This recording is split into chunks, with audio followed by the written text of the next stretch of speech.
ஏன் புதுச்சேரி அப்படின்னு ஒரு கேள்வி இங்க இருக்க எதிர்கட்சிகள்லாம் சொல்லிட்டு இருந்தாங்க. என்ன புதுச்சேரிக்கு வராரு? இதே மாதிரிதான் எம்ஜிஆர் கிட்ட கேட்டாங்க, நீங்க தமிழ்நாட்டில் முதலமைச்சர் ஆக வேண்டியதானே, ஏன் புதுச்சேரி வந்தீங்க அப்படின்னு.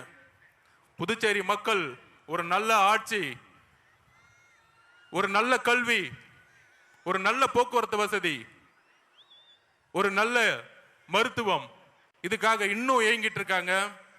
அதெல்லாம் எப்படி அன்றைக்கு வந்து எம்ஜிஆர் கட்சி ஸ்டார்ட் பண்ண பிறகு முதல் முறையாக அவர் தமிழகத்துக்கு மட்டும் யோசிக்கல. எம்ஜிஆர் அவர்கள் கட்சி ஸ்டார்ட் பண்ண பிறகு புதுச்சேரிக்கும் யோசிச்சாரு. அதே மாதிரி எங்களுடைய தலைவர் விஜய் அவர்கள் தமிழ்நாட்டுக்கு மட்டுமல்ல புதுச்சேரிக்கும் சேர்ந்து ஒரு மிகப்பெரிய திட்டத்தை வச்சிருக்காரு. அந்த திட்டங்கள் என்ன அப்படின்னு தலைவர் வந்து இப்ப பேச போறாரு உங்க முன்னாடி.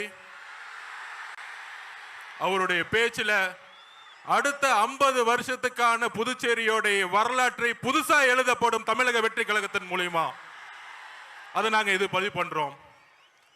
அதாவது ஃபர்ஸ்ட் ஒரு டோக்கன் போட்டு கூட்டத்தை மக்கள்ல விடணும்னு சொன்னாங்க. ஆனா இதே வந்து கிட்டத்தட்ட இங்க ஒரு 100 ஏக்கர் 200 ஏக்கர் தமிழக வெற்றி கழகத்தோடைய மாநாடு மதுரையில் போட்டோம். எந்த கட்சியும் அந்த மாதிரி மாநாடு போட்டதில்லை. 500 ஏக்கர்ல மாநாடு போட்டோம்.